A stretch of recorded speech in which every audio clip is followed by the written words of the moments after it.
शहापूरमध्ये खड्ड्यामुळे झालेल्या मृत्यूवरून पोलिसांनीच TDRF जवानाची अक्कल काढली।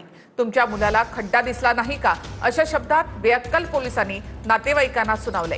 नातेवाईकांनी केलेले आरोप पोलिसांनी मात्र फेटाळले। 30 तासानंतरही ठेकेदारावर गुन्हा दाखल झालेला नाही। ठाणे महानगरपालिकेच्या TDRF पथकाच्या जवानाच्या मृत्यूनंतर शहापूर पोलिसांनी संतापजनक वक्तव्य केले। संबंधित कंत्राटदाराविरोधात गुन्हा दाखल करण्याऐवजी पोलिसांनी मृत जवानाच्या कुटुंबाला झापत आपली अक्कल पाजळली। तुमच्या मुलाला खड्डा दिसला नाही का असा प्रश्न कुटुंबाला विचारत पोलिसांनी संबंधित कंत्राटदारालाच वाचवण्याचा प्रयत्न केलाय। शहापूर पोलिसांच्या या मूर्खपणामुळे राज्यभरात संतापाची लाट पसरली आहे। TDRFचे जवान विकास गोरे यांचा काल मुंबई नाशिक महामार्गावरच्या शहापूर पोलीस ठाण्यात महामार्गाच्या संबंधित कंत्राटदाराविरोधात गुन्हा दाखल करण्यासाठी गेले होते।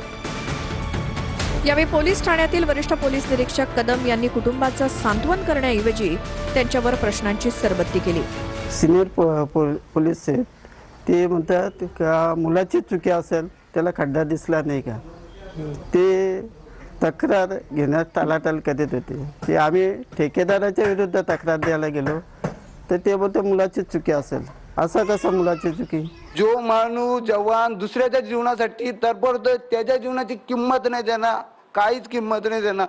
माझं एकच म्हणजे माझा भाऊ गेला, पण दुसरे असे कोणी मरतं कामा नये याच्या खड्ड्यांमुळे।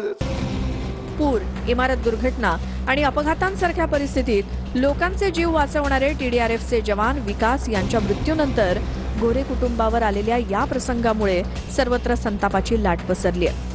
आधीच दुःखात असणाऱ्या या कुटुंबाला मूर्खासारखे प्रश्न विचारणाऱ्या बेअक्कल पोलीस अधिकाऱ्यावर कारवाई होणार की नाही असा प्रश्न आता सामान्य लोक विचारू लागले। मात्र वरिष्ठ पोलीस निरीक्षकांनी गोरे कुटुंबाचे आरोप फेटाळले। तर DYSPंनी या संदर्भात CCTV किंवा संबंधित कोणी प्रत्यक्षदर्शी आढळल्यास चौकशी करून दोषींवर कारवाई करणार असल्याचं सांगितलंय। मला आता तुमच्याकडनं समजते अशी काही घटना घडली तर अशी काही घटना घडली असेल, तशी काही घटना असेल, कुठला पोलीस अधिकारी आम्हाला जर असे बोलले असतील तर आपण चौकशी करून कारवाई नक्की करू त्यामध्ये। तुमच्या मुलाला खड्डा दिसला नाही का अशा पद्धतीनं उत्तर देण्यात आली असं त्यांच्या कुटुंबियांचा आरोप आहे। घटना अर्थातच अत्यंत दुर्दैवी आहे आणि जर का अशा पद्धतीने तिथे वक्तव्य केलं गेलं असेल तर अत्यंत चुकीचं आहे। नक्कीच त्याची देखील चौकशी करून त्यांच्यावरती कारवाई केली जाईल।